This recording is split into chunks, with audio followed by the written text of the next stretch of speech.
So we're going to put those min-max ideas from 4.1 into application now. So we're going to take a look at maybe maximum profit or the minimum area or certain things.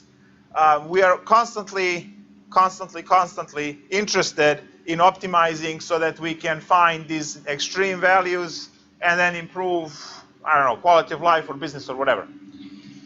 So the standard problem that we should start with is the sum of two numbers is some value, and let's say the product is maximum. What are the two numbers that are involved?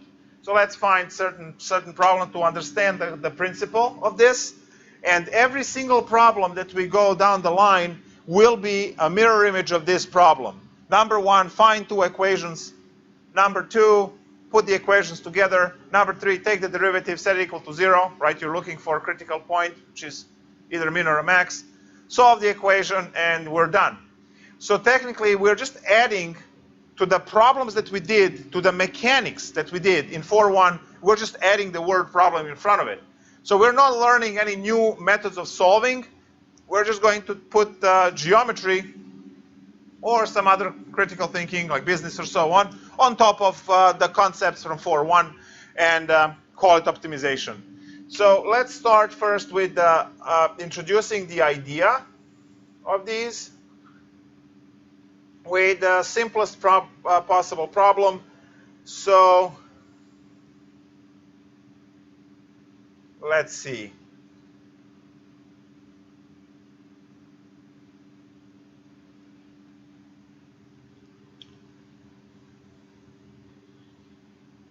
So the sum of x and y is 10.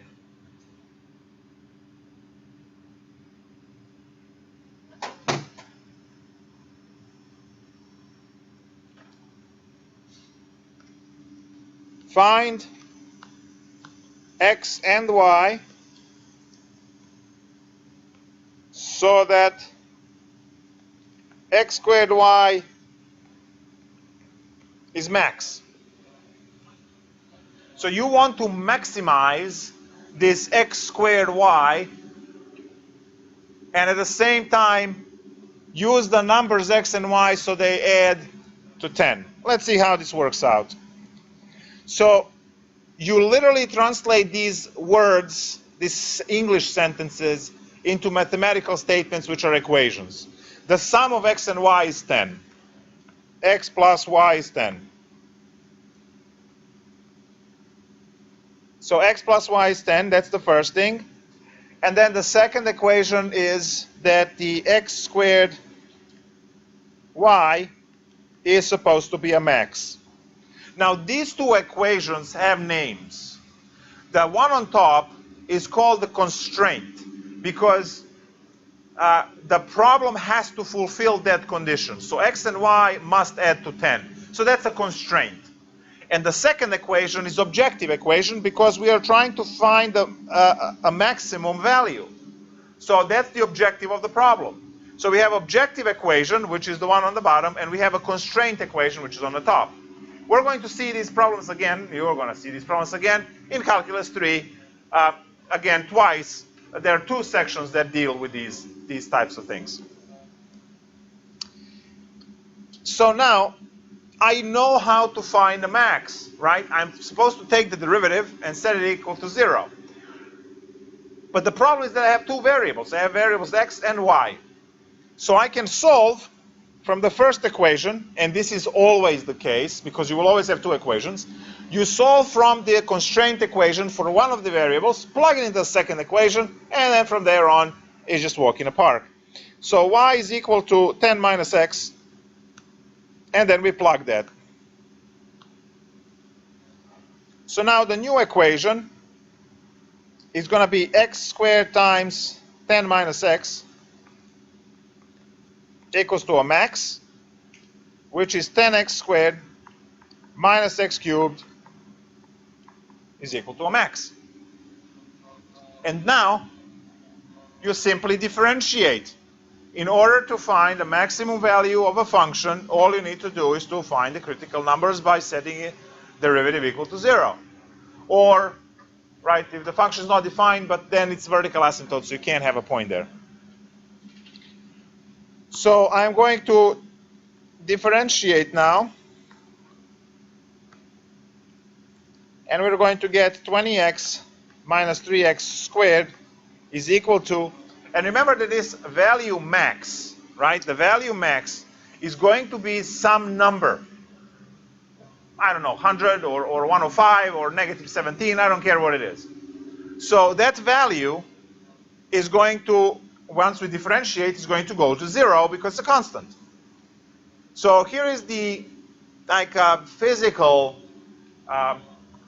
verification that you are setting your derivative is equal to 0. Because the derivative, as I said, max is going to be some kind of number, and when you take a derivative of it, what you get is 0.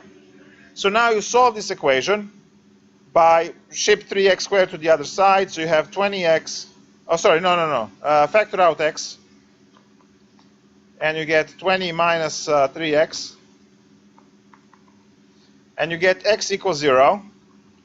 And you get x equals to 20 thirds. Is this correct? 20 thirds? Yes, it is. Because you move 3x to the other side and then you divide by 3. Good.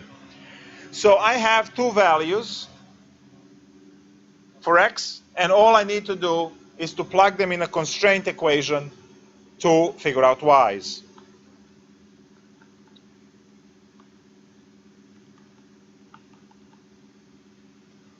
So now to figure out y's, one at a time. For this one, y is equal to 10. And for this one, it's going to be y is equal to 10 minus 20 over 3, which is 10 thirds, right? Because together they have to add to 30 thirds, which is 10. So I have two candidates. I have a candidate 0, 10. And I have candidate 20 thirds, comma 10 thirds. So these are the two possibilities, and all I need to do is to run the constraint equation, sorry, the objective equation, and see which one produces the bigger number. Now obviously the first one, where x is equal to 0, is going to produce 0 for that one. So x squared y will produce 0, which is the reason why we get to drop this side, and we get to keep this as the answer. So in order for us to maximize x squared y, which is just a random equation, okay? A random equation. So in order for us to maximize x squared y while maintaining the fact that x plus y is 10, x and y must be 20 thirds and 10 thirds. And that's what the mechanics of this problem are. So now from this point on, everything else we do will have the same template. Read the problem, come up with two equations, solve one equation, the constraint equation, solve that for one of the variables, plug it in the objective equation. Objective equation becomes only function of one variable. Differentiate in terms of that variable. Min or max on the other side will become 0. And then at that point, you are technically 4-1 takes over. At that point, you know how to find min and max. And if you get multiple answers, use common sense, right? If they're looking for the maximum area and one of them produces 17, the other one produces 30, obviously the one that produced 30 is the right one. Yes? So we got two values. When we solve for x, we got 0, we got 20 thirds. I guess my question would be, is it often that you're going to get two values like that? No, but the good thing is that it happened now, so that you see that how you eliminate when it happens. It will occasionally happen. And that's what I said, use common sense to eliminate what you, because clearly when I plug these 2 points, right, one at a time, x squared y, one is going to produce 0, the other one is going to produce non-zero answer. What's bigger, right? Obviously non-zero positive answer. So that's how we're going to determine from that point on.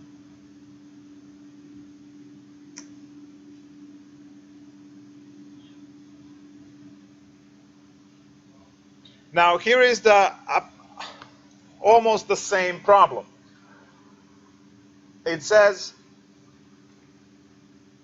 of all rectangles with a perimeter of 10,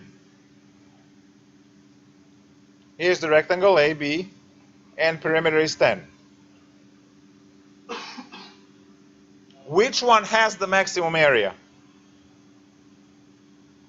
In other words, find A and B, so area is max.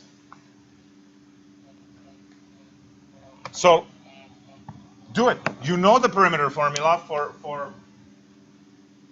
rectangle. Better know that. You know the area formula for it, and that's the one that's max. And just plug one into another and be done. So a problem like this is identical to the previous problem. So write two equations and plug one into another. So I'll give you about 30 seconds, no pressure.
Okay, so let's take a look at this problem together. Again, this is a very, very basic problem. We have the perimeter, which is 2A plus 2B is equal to 10, which is technically A plus B is equal to 5 if you divide both sides by 2. And we have area AB, which is supposed to be max. We solve this one for either A or B, it doesn't matter, so B is 5 minus A, and then we plug that in. So we get that A times 5 minus A is supposed to be max, which is 5A minus A squared is equal to max, and this is where we take the derivative. Because now we have, we're taking derivative in respect to A. Side A. I mean, you can go with X and Y, A, B, doesn't really matter, whatever. So now, if I take the derivative in respect to A, there's just going to be 5 minus 2A is equal to 0. And from there, 2A is 5, A is 5 halves. But if A is 5 halves, then B is 5/2 as well, because 5/2, which is 2.5, plus 2.5 is 5, which is constraint equation. Yes? Isn't that how people figured out that the biggest area to perimeter for a rectangle is a square? Yes, calculus proves that. And this is technically there. Very good. So now we know that the biggest area that you can have for a rectangle is if the sides are the same, which is actually a square. So it's a square. It's 5/2 by 5/2.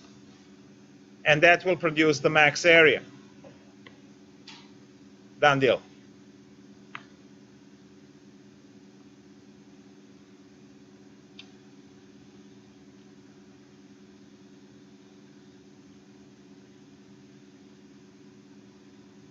So what are the famous variations of this problem? Well, the farmer's problem. Farmer problem is usually the most interesting one. So usually it goes like this. Farmer wants to enclose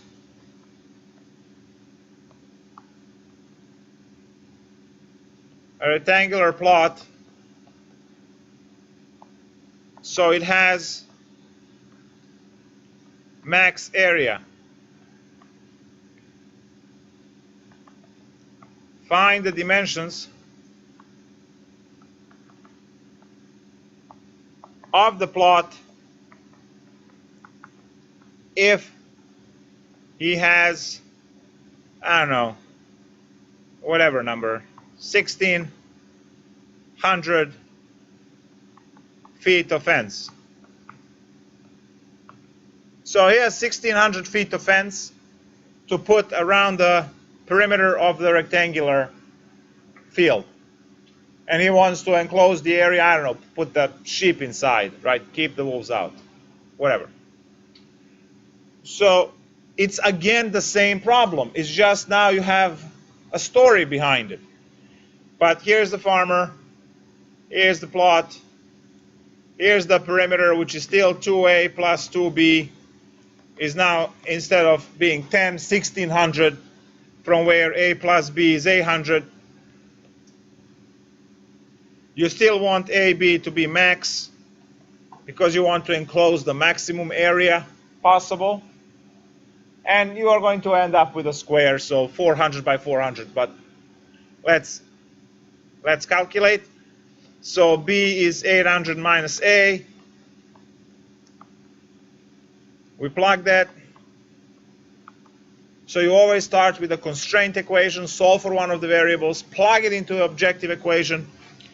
So you have 8 times 800 minus A gives you 800A minus A squared is equal to 0. Oh, sorry, max. Why am I putting 0 here? It's supposed to be max. It becomes 0 once you take the derivative, which is right now dA, taking derivative in respect to side A. We get 800 minus 2A is equal to 0, from where you see that A is 400, and then B is also going to be 400 because B is 800 minus A.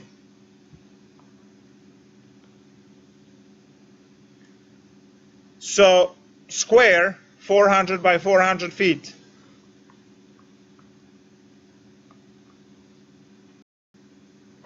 That's the maximum. So you see that it's absolutely the same as just stating the problem as a rectangle or working on this.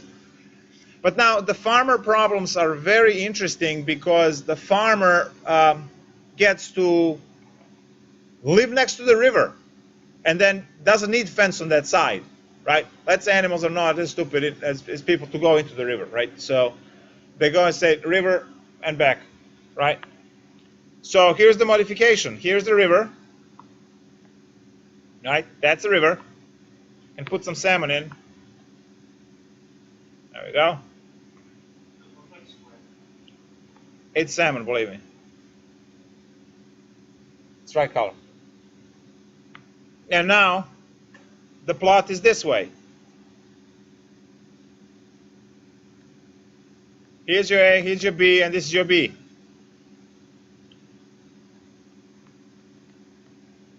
So how does this change the problem? You don't have two A's. I don't have two A's. Modify your constraint, right? Constraint, yeah, that's it. Very good.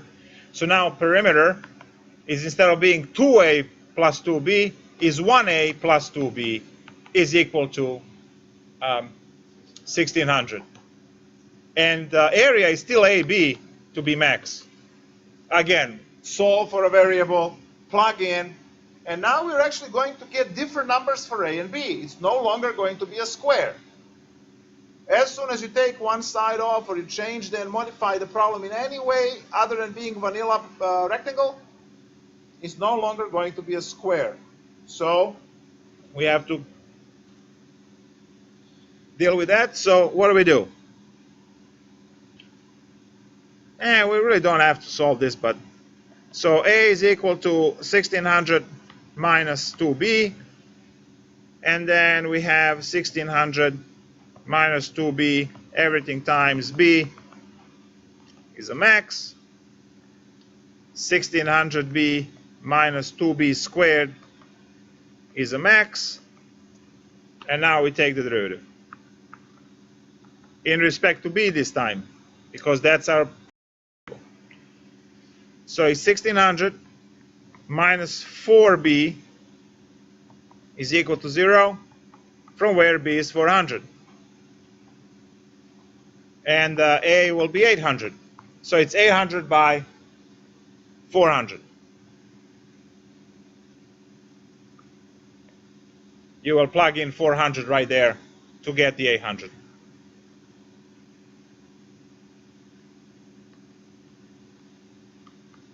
So if we modify the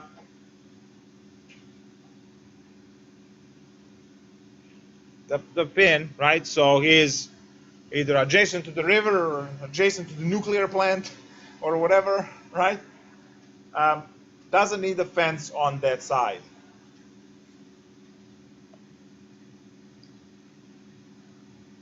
One more? One more. Yes?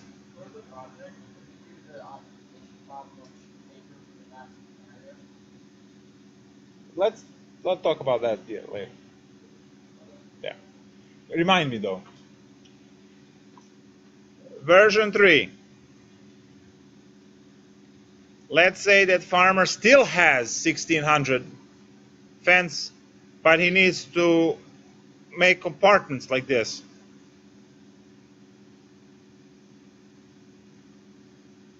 Right?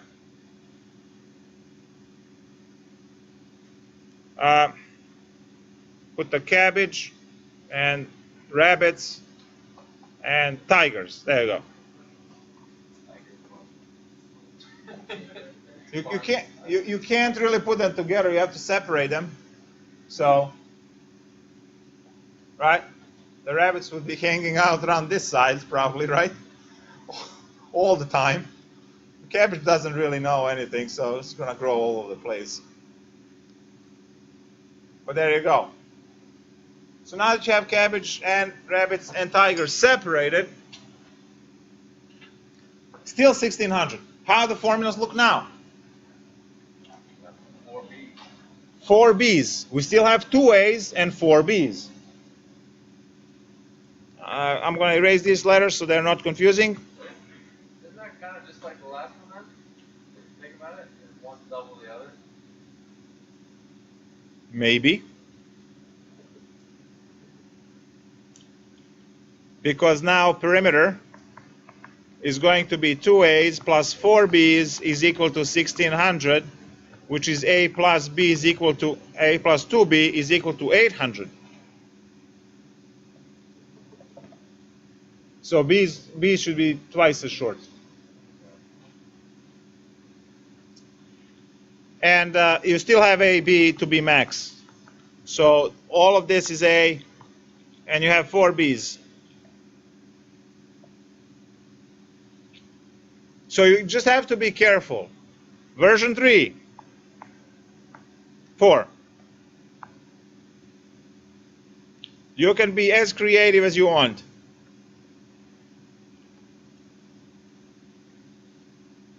There we go. So this is your B, this is your B over 2, and this is your A, and this is your A over 2. Again, it just changes, yes? Does it make more sense to do it that way, or to throw in 34 variables? Do you think A, B, C, and D? No. You don't want, because then you will need more equations, right? You can only differentiate with one variable to optimize. Now you are going to have multiple variables in Calc 3 when you do Lagrange multipliers. We'll cross that bridge when we get there. Oh yes, you will. The infamous section 12.9. Or no, 12.11. Right. Well, I guess, yeah, it's probably a Calc 3 question, but when you have to start putting different variables in, and it didn't work out nicely like this for... You can always write it as a fraction. Always. Because it's shorter. And that's why you say a fraction of a minute, a fraction of a second, a fraction of this, a fraction of that. Meaning that if it's smaller than whatever your unit is, you should be able to write it as a part of it, which means a fraction will be good enough. So I just put the half, but those could be thirds, could be quarters, could be 3/8. If you like pain, it's all good. Toss in 3/8 on the exam, right? No, I want to see 3/8. So now the perimeter changes. We still have 2A plus 2B. That's the outer shell. But then you also have plus B over 2 plus A over 2 for the two inside lines. And that's equal to 1600. And then your area is still A, B is equals to max. And you still get to solve for A or B and plug it in and all of that stuff. So, guys, it's just being careful of the geometry of the problem, making sure you're writing that perimeter just fine. Now, me being me, one year I thought it would be really cute to have the shape to have the plot in the shape of the Tetris piece, right? Thinking that's going to be a good idea, and it worked out not to be a good idea. It looked like this. There we go. That was the plot. Maximize. It can be done. Not a big deal. Now how about we do some business, right? We want to optimize in business. We want to see how to make our profits as large as possible, how to make revenue as much as possible, how to make the cost as little as possible. So let's take a look at the situation where you could either, because you're a concerned employee, do this on your own and then get a big pat on the back, or maybe you're a contractor who does this for a living, so you need to know how to do it. So let's pretend here's the situation. So this over here is the shore. Over here is the sea. Over here is the oil rig. And over here is the oil refinery.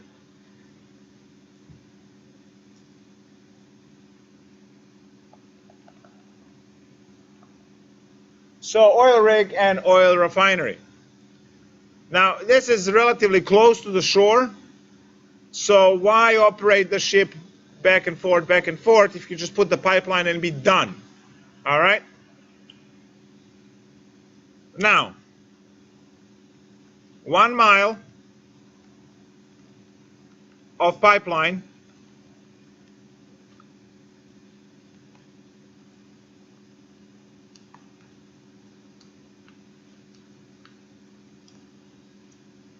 on ground and undersea. Two different prices. On ground, 1 mile, sounds like $250,000 should be a good price.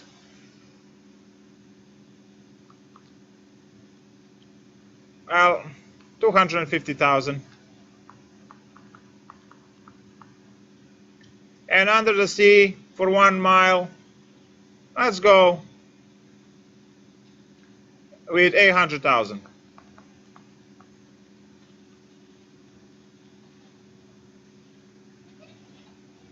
It's different materials, difficult to put it in, difficult to secure it down to the bottom. A lot of concrete, a lot of stuff. It has to be leveled. There's a lot of stuff that goes into it. I just put out these prices, knowing that what I heard last, now this is years ago, that between the towers, so you have a tower and you have a tower for power, right?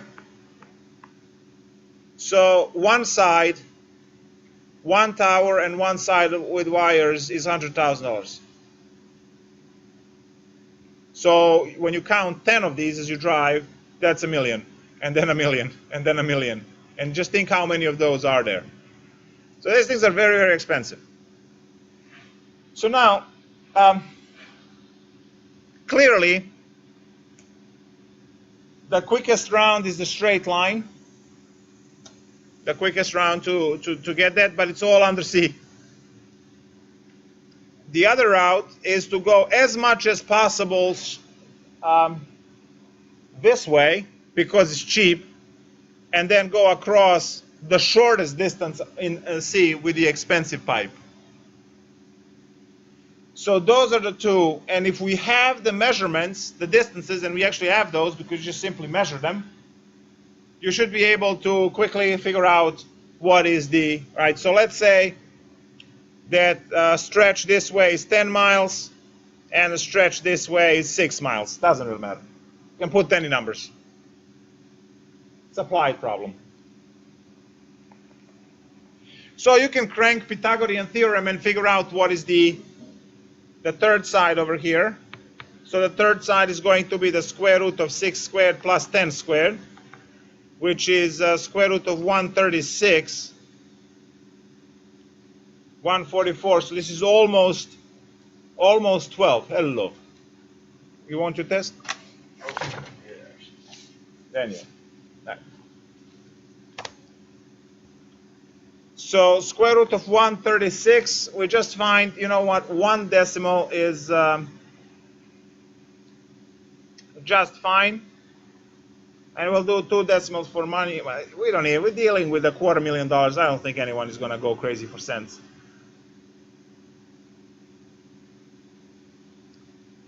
So 11.7 miles.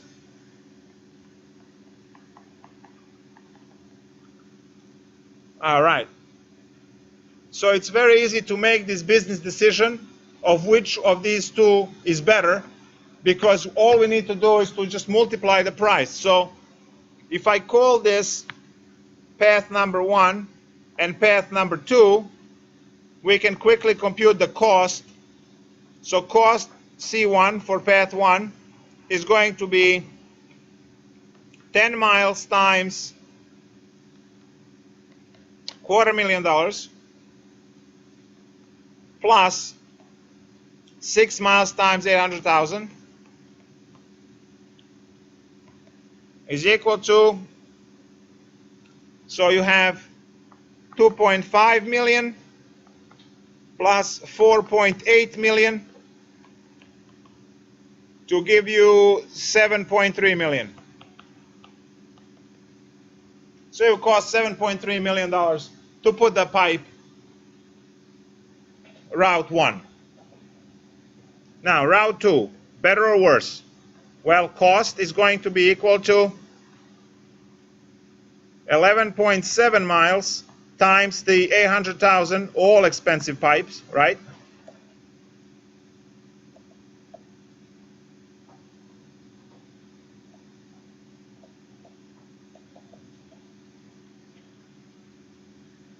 And that gives you 9.36 million.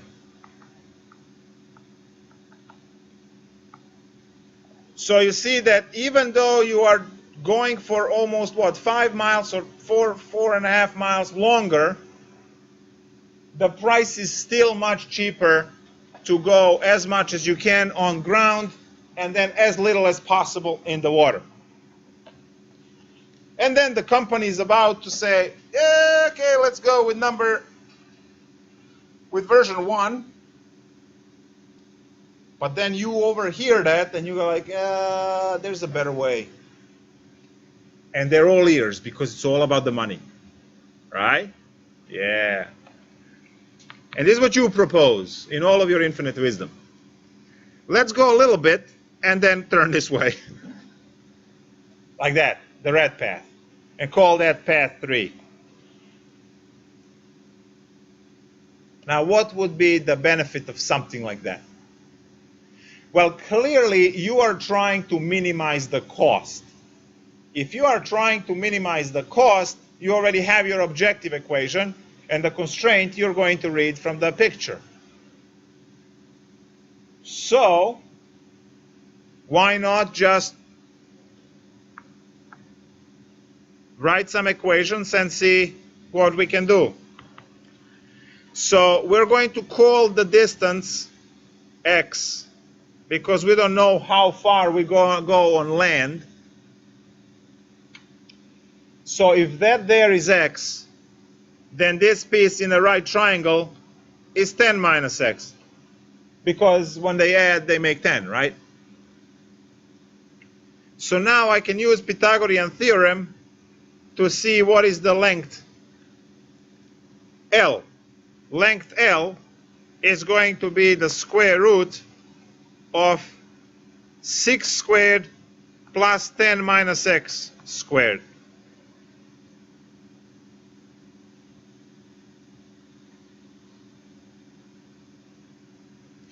So I hope you guys see that I have x and L, right? Those are the two variables. X is the amount of pipe that I need to go on on ground, and then L is underwater. So the cost equation has to be x times 250,000 plus L times, it's the length, right, for underwater, times 800,000. And that I want to minimize. I want to minimize that. So all I'm doing now is I have to figure out how to plug all of this stuff in. But look, L is already given as a function of x. We just need to plug that in. So I have 250,000 x plus 800,000 square root of 36 plus 100 minus 2x plus x squared equals to a minimum. These two guys make 136, so I don't have to write it one more time. Do you see that this is already set? You differentiate this and solve that equation. Once you solve that equation, you will have x. And then you plug x right here, and you will have L. And those will guarantee the lowest price for pipes. So we differentiate, and we get 250,000, derivative x is 1, plus, and now guys, there's a chain rule lurking in here, right? So the square root is going to be 1/2, and then to the 1/2 power, so 400,000 times 136 minus 2x plus x squared, everything raised to negative 1, raised to negative 1/2, times the derivative of the inside, which is minus 2 plus 2x, equals to 0.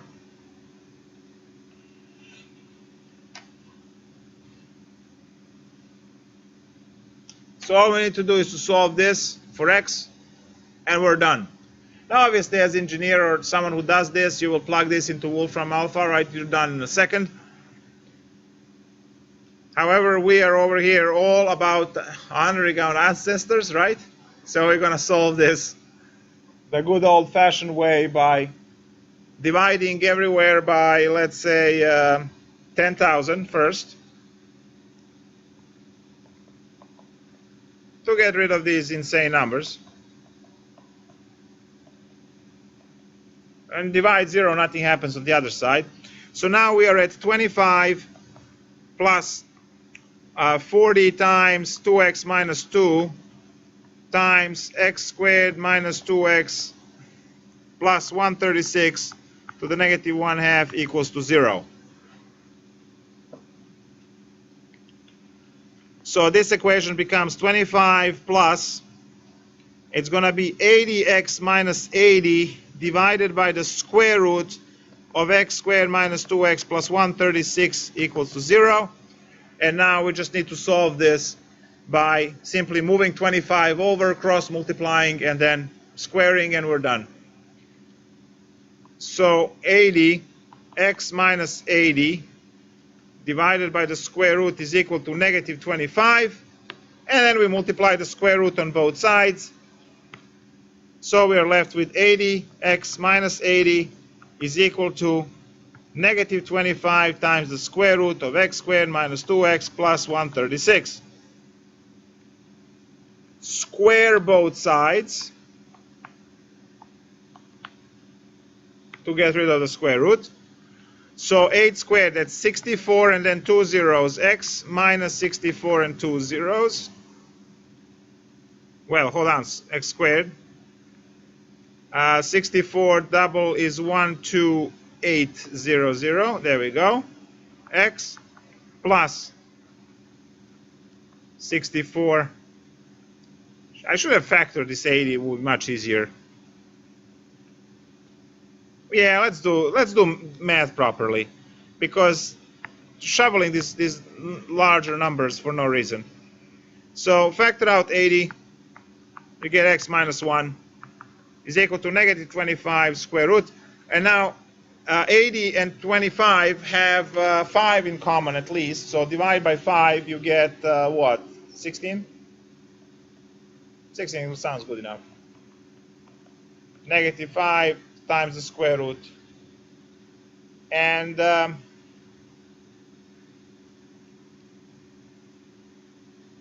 yeah, we can square now both sides. Now it's better time. Now this over here is x squared minus 2x plus 136. I'll write it everywhere.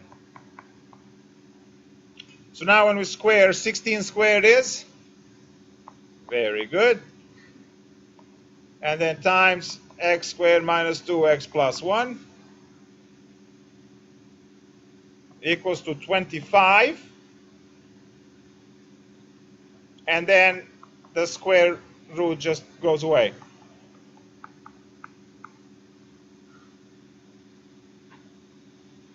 You see how we can get x out of here.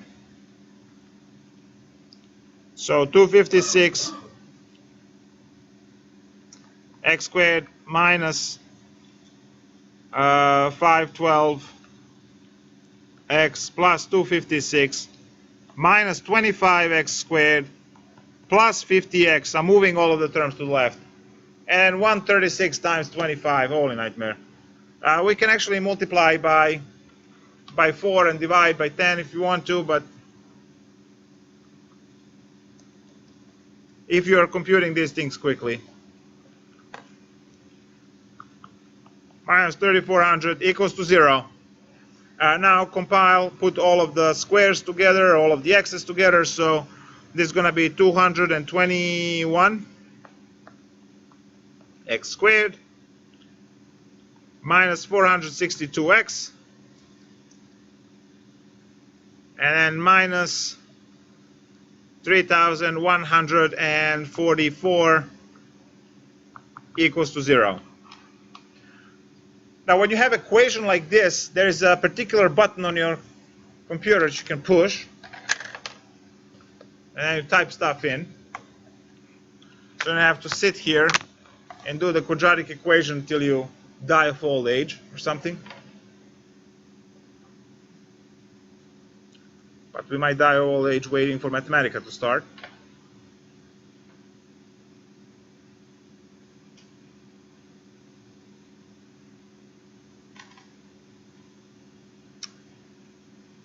Okay, so all I need to do is type solve. Solve, I said. 221 x raised to power 2, 462. So minus 462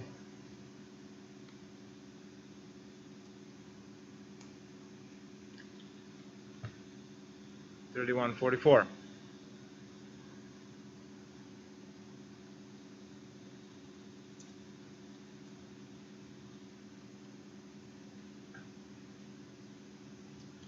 And I do the approximate form to get my decimals. And I'm only interested in the positive decimal because obviously that is the distances are positive. So 2.95, so it's about 5. So x is good to go, being 5, about 5. It's 4.959. So that's, you know.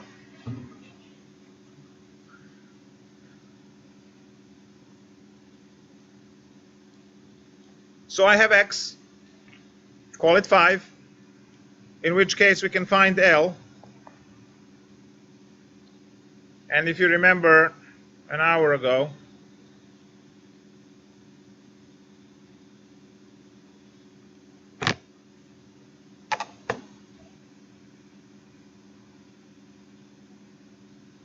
we had that L is a square root of 36, so x squared minus 2x 136.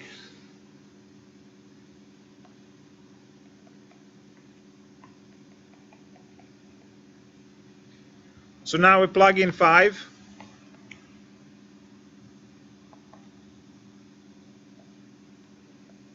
(25 minus 10 plus 136). That's 150, 161, 151.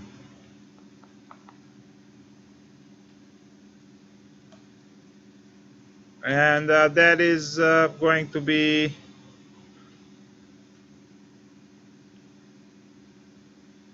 12 something, no, 14 something.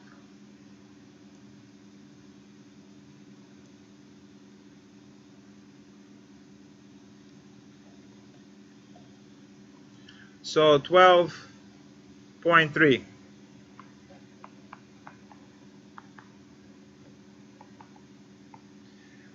So let's calculate the cost now. So cost is going to be x, which is 5 times the $250,000 price, plus 12.3 at 800,000.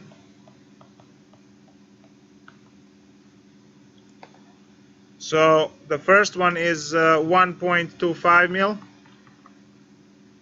plus 12.3 times 8 is 9.8.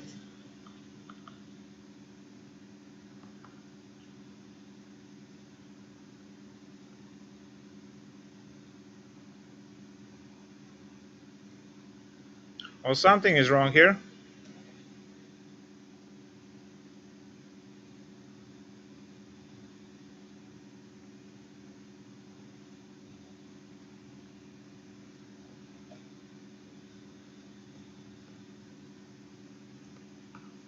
$11.05. 12.5 times 8.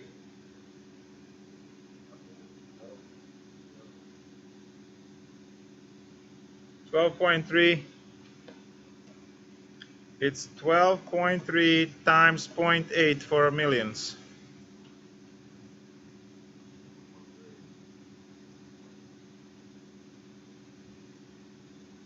12.3 times 0.8. Yeah, 9.8. And then 1.25, I get 11.05, and then that works out to be more expensive than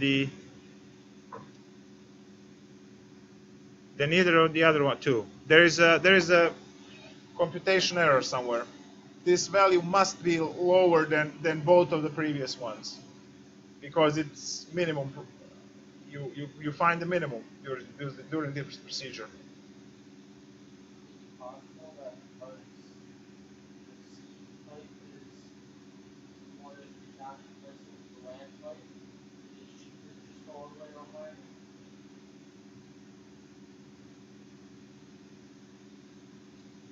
The minimum process would detect that and give us 2 garbage answers for x. Both values would be negative. So the answer is no, it's not possible. There is there is a computation error somewhere, and in this thing.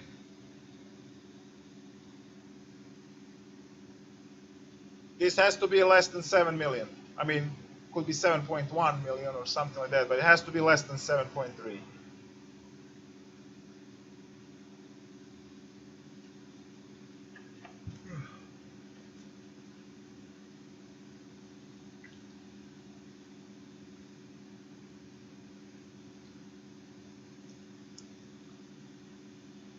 There is a calculation error somewhere. What do we use to find out? I'm sorry? What do we use to find out? We solved for L and X to find the distances because our cost equation, which is on the bottom of the screen now, well, L is the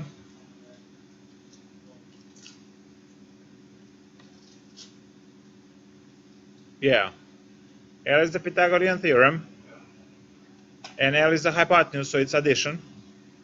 And then you have the cost equation, it's the above ground times the price plus the underwater times the price, and you want to minimize that. You plug in L, so it's 800,000.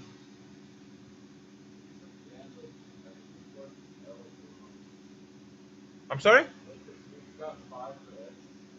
Solve for L. Yeah. 5 for X.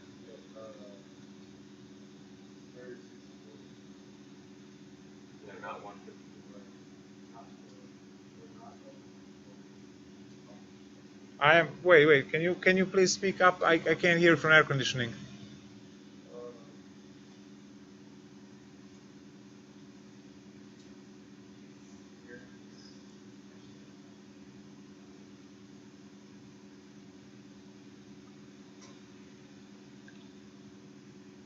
Did you figure it out? Yeah, I think so. You said L equals something plus like X squared plus 2X plus 136. Yes. But right there it says L equals 36 plus 10 minus X times squared. So that would come out to making L square root 61, not 12. So you say this is wrong? Yeah.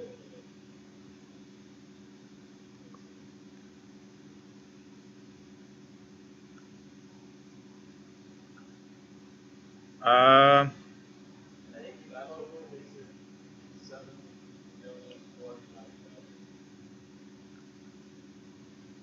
L. If you plug the L back in wrong, it should be minus 20, not minus 2. But I have 36. Oh, plus 25 is 61. The hell I got one. Okay. So this was supposed to be square root of 61, which is approximately what? 7 point something. 7.8. Now that changes everything.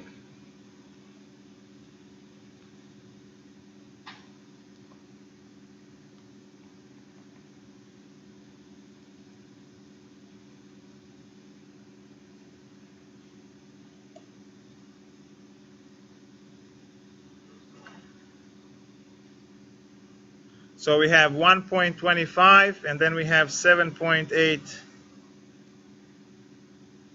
times 0.8, 6.2.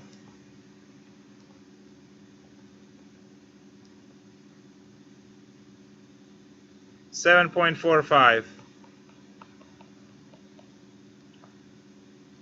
So we did some generous rounding earlier. Yeah.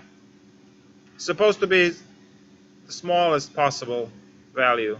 So 7.3 is still a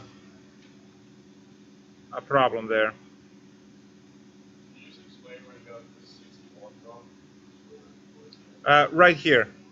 Once you find x, you use the constraint equation to find the other value, just like in the other ones, right? When we look for x and y, we find x, we plug in equation to find y. So this is the equation which relates x and y. So 10 minus 5 is 5. 5 squared is 25, and then 6 squared is 36. So together it's square root of 61. Yes? In that on the screen there where the equation under C, shouldn't that be minus 2x? I mean, minus 20x is minus 2x under the last equation. There it is. 20x. That's why it didn't fit. Wow.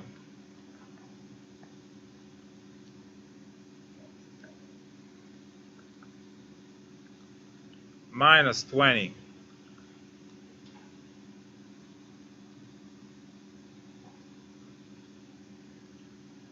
Minus 20.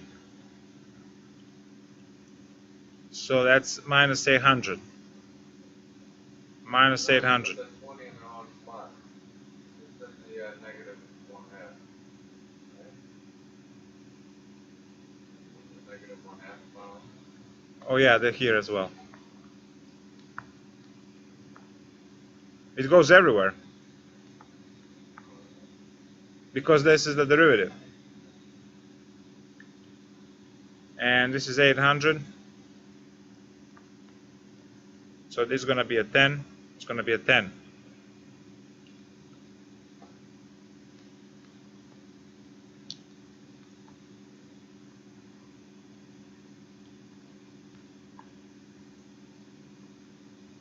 I am fixing it down the line.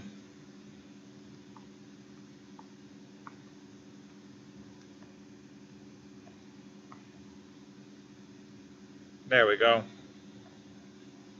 So this is going to be like this. And this is going to be like this. So we have 5120 and 500, right? I'm subtracting these. So it just gets a 0 at the end, right?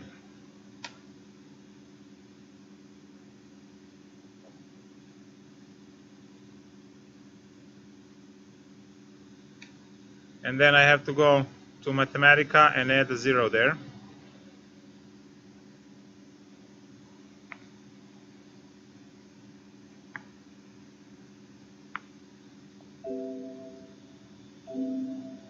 Oh, add 0 here.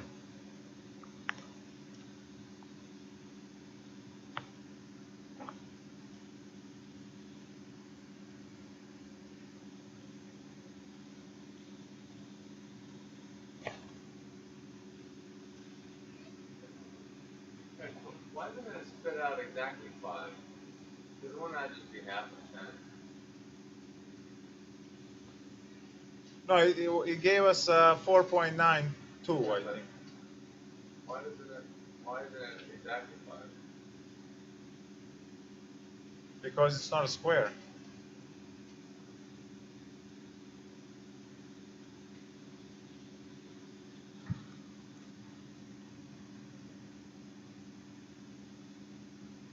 It doesn't look like it picked up that 0 at the bottom of the description. It says input interpretation still says negative 42. No, that's the old.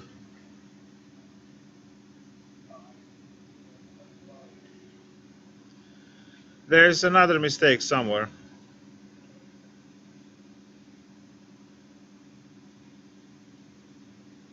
Yeah, I'll have to look over this problem and then make sure that everything. But I hope you get the idea of what's supposed to happen here.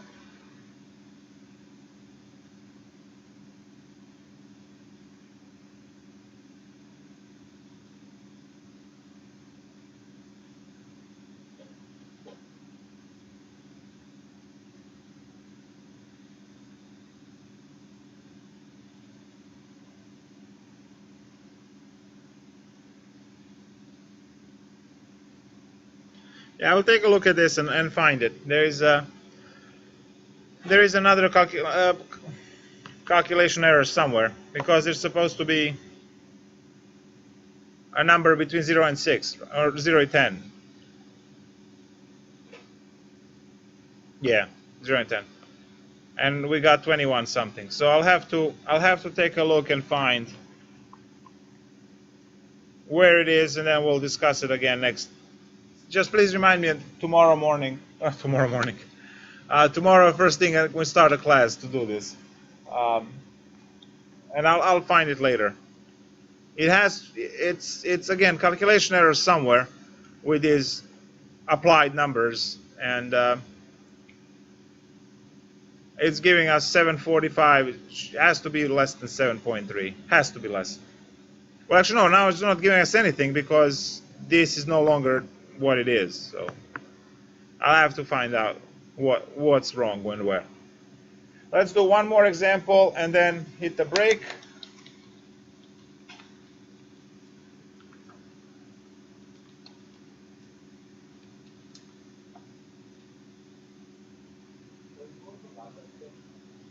Sure.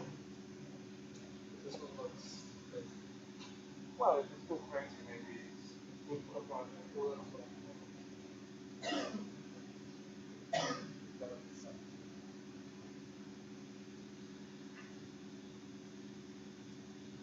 More like for fun than that.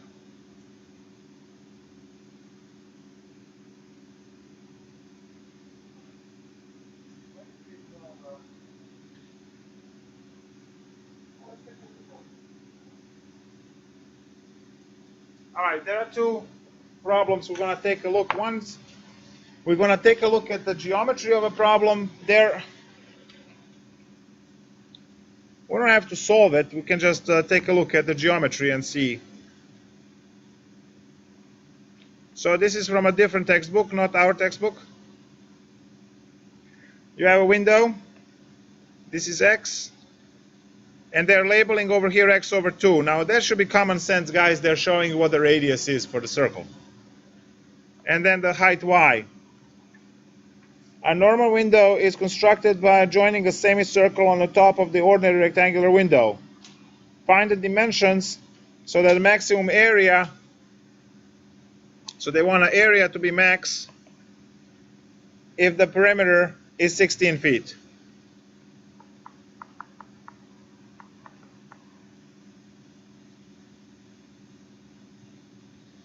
Now, in a perimeter, I'm not going to include this separation between two windows because they said the perimeter, they didn't talk about the amount of wood used. So that's one of the things that you have to worry about. So over here it says the perimeter is 16 feet. So I'm thinking only this without that one. Remember with the farmer, we had to use these cross ones because it was fence, right? It was separating cabbage from rabbits from tigers, right? So you have to have a fence there, so you have to count that in. Over here, I know it's a piece of wood, but they don't talk about the wood at all. They don't say the wood used or so on. They just say the perimeter of the window. So we choose the perimeter of the window. So without that line. It doesn't change much. So what is the perimeter? The perimeter equation is going to be x plus 2y's plus half of 2 pi r, and r is half of x. Because the perimeter is the half of the circle circumference, so half of 2 pi r is the full circle, so half of that. And that all needs to be equal to 16. So now we clean it up. We get that x plus 2y, these guys cancel, but you still have a half. So plus 1/2 pi, so call it pi over 2, x equals to 16.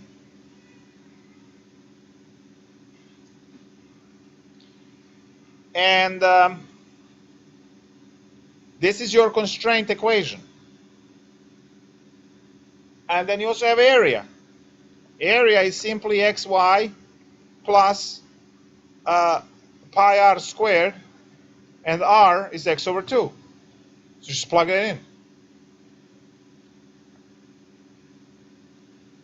And you want that to be max.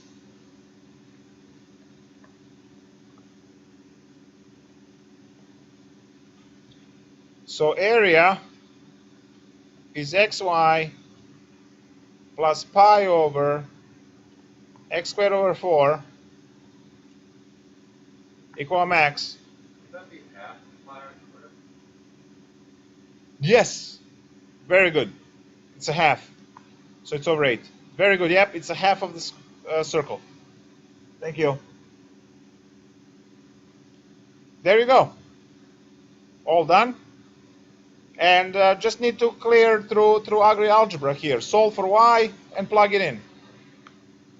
Solve for y and plug in. And then you will get x and y at the end. Good. You can finish that. Let's take a look at one more. It says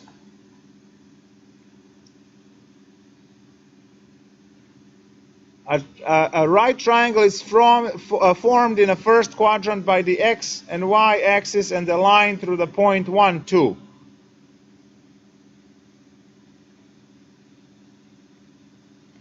So these are the x, y axis.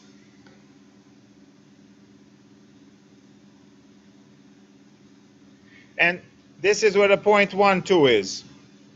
Now, we don't know what's the slope, so we really don't know how to draw this line, so put whatever.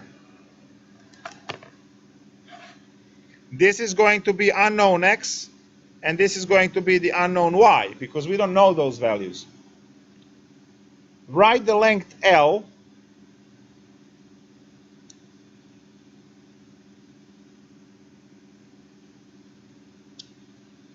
of the hypotenuse is a function of x. So this line is called L. Sweet. So what do I have?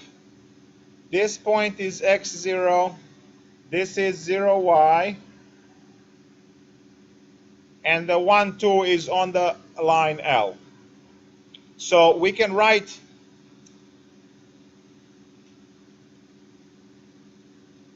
so they're asking say write the length L. Okay.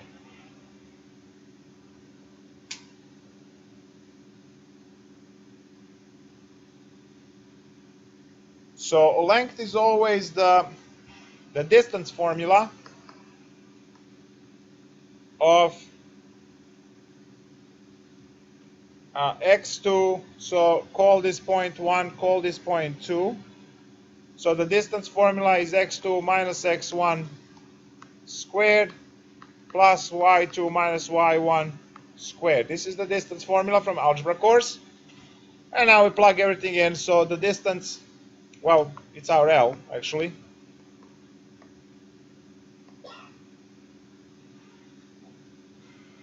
So the distance over here would be x2, which is 0 minus x squared plus y2, which is y minus 0 squared, and we get that L is equal to square root of x squared plus y squared.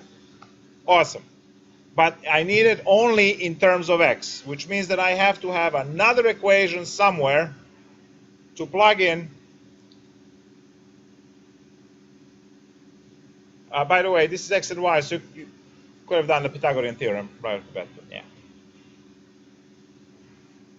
And now we are supposed to find one more equation to eliminate y, because L is supposed to be only in terms of x.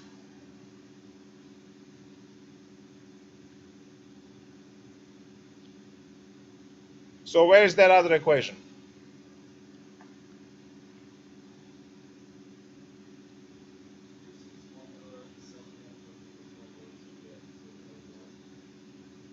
Yep.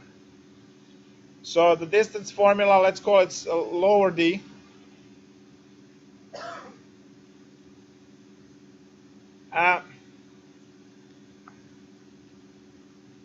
But what are you going to do for a lower d?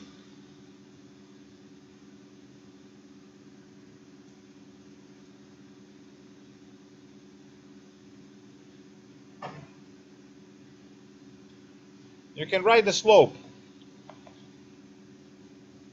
as 2 minus 0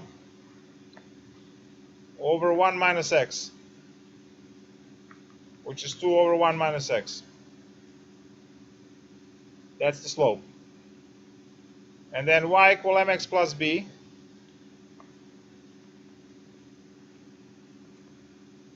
And the b is y. Oh, and this one is just going to give us 0. Where is the second equation?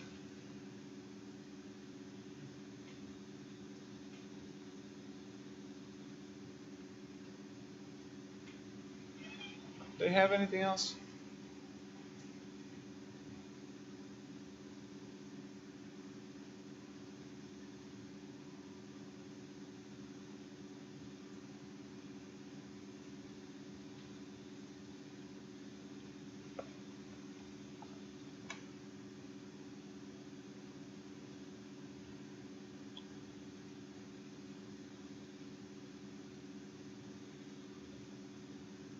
Can't use a slope. Can't use Pythagorean. Some bounding equation, y just goes to 0, the y goes to 2, and x goes to 3, and then L is infinity.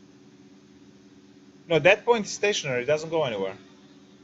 Yeah, I'm saying, like, you're trying to find, I guess I don't know what question. We are supposed to find one more equation. We only have L, and they're going to ask us to find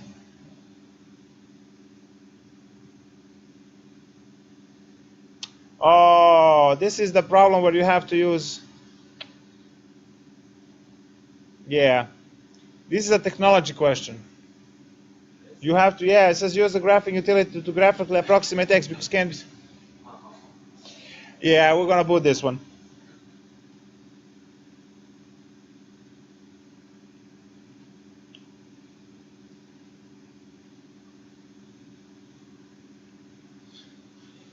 Okay, we don't have the perimeter given. We don't have anything. I mean, the perimeter x plus y plus L, right, equals the perimeter. That could be constrained, but it doesn't have.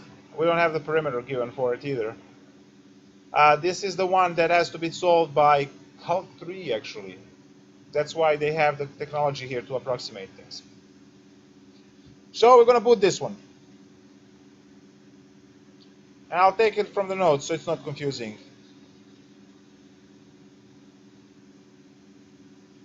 The previous problem with the window was good. This one is a bit too spicy. I should actually give you the solution for that one just as well as the other one. All right. We can do the box. Well, we can review next class with the box. So try homework on this one, and then we'll do another 2 problems at the beginning.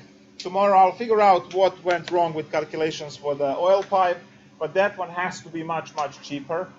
So I'll do that one, and then we'll open up with 2 more problems from optimization next time. So let's go for the break. When we come back, we have another section to work with. I believe it's linearization, which is tangent line. It's not going to be a problem. We're going to take care of that fairly quickly.